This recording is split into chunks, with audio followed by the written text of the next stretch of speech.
sebagai pemateri. Saya Halina Zalma sebagai host. Saya Muhammad Rio sebagai narasumber. Saya Stephen Andrian Saputra sebagai narasumber. Assalamualaikum teman-teman, kembali lagi di Poseidon, podcast sejarah Indonesia. Ketemu lagi nih sama aku Wanita Salma di podcast sejarah. Tentunya kali ini aku nggak sendirian karena aku ditemani sama dua temanku.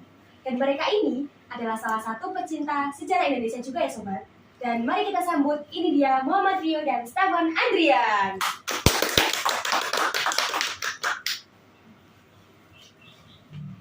Hai guys. Kali ini kita akan bahas tentang Organisasi Konferensi Islam atau OKI. Nah, pasti kalian bingung kan? Siapa dan dari mana sih tamu kita ini? Fun fact, Kak Ria sama Kak Stephen ini bukan cuma tahu sejarah tentang daerah di sekitarnya, tapi dia juga tahu sejarah Indonesia, salah satunya adalah OKI. Yuk kita tanya-tanya dulu ke mereka. Halo Kak Ria dan Kak Stephen. Hai Kak. Kalau boleh tahu nih asal Kak Ria dan Kak Stephen dari mana sih? Kalau saya sendiri berasal dari Pulangajo yang bertempat di Wangen desanya. Kalau Kak Ria? Kalau saya berada di Tulung, yang lebih spesifiknya tempatnya di Jambi. Apa nih kesibukannya Kak Rio sama Kak Stephen sekarang ini? Kak Rio? Kalau saya ya itu mengelola sumber daya di sekitar seperti pohon aren untuk dijadikan mie. Kak Stephen? Kalau saya mengelola sumber mata air yang saya jadikan itu dengan pariwisata kayak misal pemandian, pemancingan, terus dan lain-lain. Kan di daerah saya kan banyak sumber air, jadi saya. Terus apa sih keunikan di daerah kalian masing-masing, Kak Rio? Kalau saya yang pertama itu tanahnya subur sehingga banyak sekali pohon-pohon aren yang tumbuh di daerah saya dan itu berguna bagi masyarakat sekitar seperti untuk jadikan makanan, ada mie, bisa jadi tepung. Kalau tepung itu ya pohon aren yang diproses lebih panjang lagi. Kalau mie itu singkatnya pohon aren yang diproses 50%. Kalau tepung itu banyak gunanya seperti jadikan bakso atau yang lainnya juga bisa seperti kosmetik, kecantikan itu bisa, atau juga di membuat alat kebersihan juga bisa. Kalau Kak Stephen sendiri? Kalau saya sendiri ini tadi kan keunikan daerah ya. Kalau di tempat saya itu lebih ke sumber mata air, kan di desa saya itu banyak mata air. Jadi saya menggunakan sumber mata air itu sebagai budidaya dan pariwisata. Kan sumber daya di desa saya kan juga banyak yang menggunakan, dari desa lain mengambil air itu dari tempat saya gitu. Jadi mungkin keunikan dari desa saya itu sumber mata air. Kalian berdua ini kan masih sekolah ya? Kalau Ya. boleh tahu kalian berdua asal sekolahnya dari mana sih? Kita berdua itu sekolahnya itu sama, yang berada di Semapol.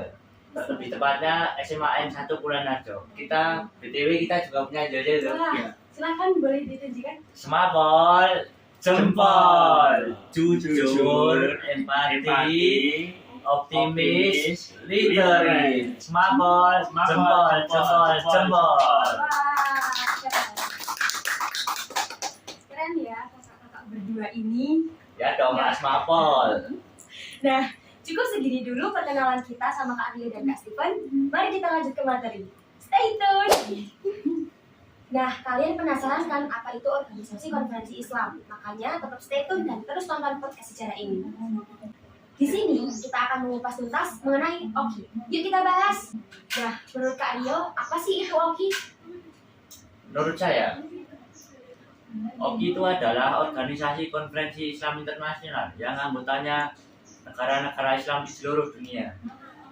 Organisasi itu berdiri pada tanggal 22 September 1969 saat konferensi tingkat tinggi di Rabat, tepatnya di Maroko.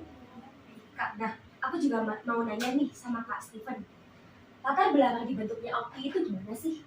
latar belakangnya bentuk OKI itu, berdirinya OKI itu dipicu oleh peristiwa pembakaran Masjid Al-Aqsa yang berada di kota Al-Quds, Yerusalem tanggal 21 Agustus 1969. Peristiwa ini menimbulkan reaksi keras dunia, terutama umat Islam, untuk segera diselenggarakannya konferensi tingkat tinggi semakin menguat, dan akhirnya terbentuk organisasi konferensi Islam yang secara resmi diproklamasikan pada bulan Mei 1971. Terus Kak Rio, apa itu tujuan OKI? Tujuan OKI untuk menggalang solidaritas Islam di kalangan anggotanya, konsolidasi dan kerjasama di kalangan anggotanya, melakukan konsultasi dan kerjasama di kalangan negara-negara di berbagai organisasi internasional, mengeliminasi diskriminasi rasis dan kolonialisme. Nah, menurut Kak Steven, anggota OKI itu siapa aja sih? Konferensi tingkat tinggi, konferensi pada Menteri Luar Negeri dan Sekretariat Jenderal. Pada konferensi tingkat tinggi di Tarif, Arab Saudi diputuskan untuk mendirikan Mahkamah Hukum Islam Internasional yang dirancang sebagai organ hukum utama dan untuk menyelesaikan sengketa anggotanya. Organisasi konferensi Islam juga membentuk komite khusus untuk menindaklanjuti kebijakan itu. Dan OKI membentuk organisasi dan lembaga yang bergerak di bidang ekonomi dan pembangunan. Dan tahun 1786, Sekretaris Jenderal OKI yang memberikan dalam KTT tahun 1987, jika anggota OKI tidak membayar sumbangan, maka ia dan stafnya akan menutup organisasi tersebut. Namun Arab Saudi bersedia menolong OKI bila kekurangan dana. Dan Arab Saudi juga memberikan bekas istana kerajaan sebagai kantor sekretariat. Wah, menarik sekali ya jawaban Kak Steven dan Kak Rio ini. Organisasi Kerjasama Islam atau biasa disebut dengan OKI dibentuk setelah para pemimpin sejumlah negara Islam mengadakan konferensi di Rabat, Maroko pada tanggal 22 sampai 25 September 1969 dan menyepakati deklarasi Rabat yang menegaskan keyakinan atas agama Islam, penghormatan pada piagam PBB dan hak asasi manusia. Pembentukan OKI semula didorong oleh keprihatinan negara-negara Islam atas berbagai masalah yang dihadapi umat Islam, khususnya setelah terjadinya pembakaran sebagian Masjid Suci Al-Aqsa pada tanggal 21 Agustus 1969.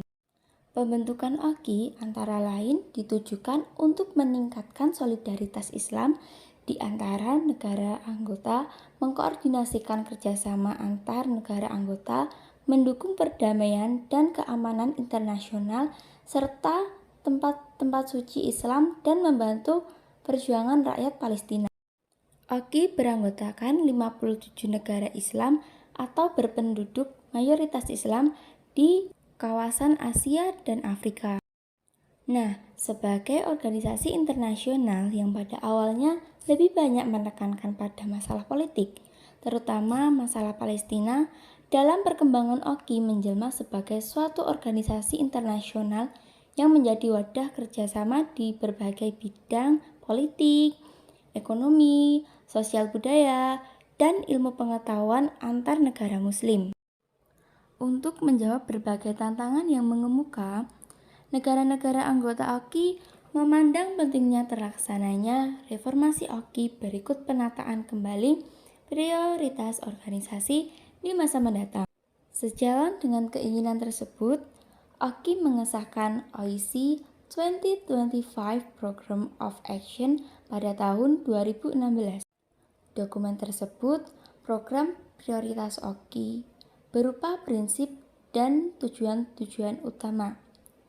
Sejumlah isu yang masuk menjadi prioritas antara lain Palestina, kontraterorisme, dan Islamofobia, perdamaian dan keamanan, pengentasan kemiskinan, pendidikan, kesehatan, serta sains, teknologi, dan inovasi.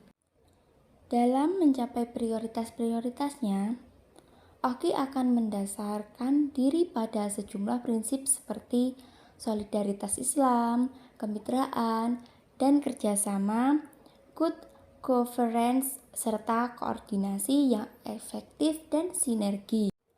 Badan pengambil keputusan tertinggi OKI adalah Konferensi Tingkat Tinggi atau KTT Islam yang diselenggarakan 2 tahun sekali.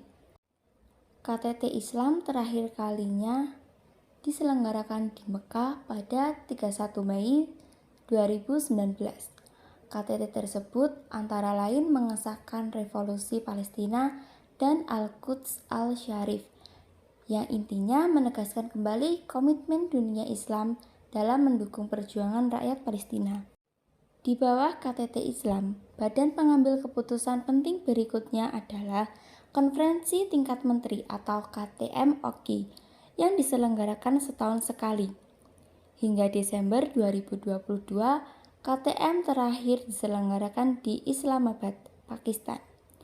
Pada 23 Maret 2022, KTM tersebut mengesahkan sejumlah dokumen, di antaranya Islamabad Declaration yang mengulas berbagai isu prioritas bagi OKI.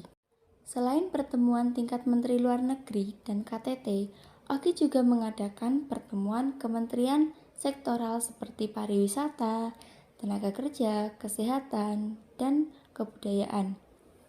OKI memiliki 6 badan subsidiary, di antaranya Statistical, Economic, Social Research and Training, Center of Islamic Countries, Islamic University of Technology, dan International Islamic Fiqh Academy. Terdapat pula badan-badan khusus yang keanggotaannya bersifat opsional, seperti Islamic Education, Scientific and Cultural Organization, and Islamic Organization for Food Security. Nah, oke, Sobat Poseidon, kesimpulannya adalah organisasi konferensi tingkat tinggi diselenggarakan pada tanggal 22 September tahun 1969 di Rabat, Maroko. Dan organisasi ini dipicu dengan adanya pembakaran masjid di kota Al-Quds, Yerusalem. Organisasi ini juga beranggotakan 57 negara. Saya, Khalita Zalma, dari bintang tamu saya, Muhammad Rio, dan Stephen Andrian, pamit undur diri. Cukup sampai di sini dan sampai jumpa. Jangan lupa berbahagia, karena kebahagiaan itu juga perlu. Terima kasih telah menonton video ini.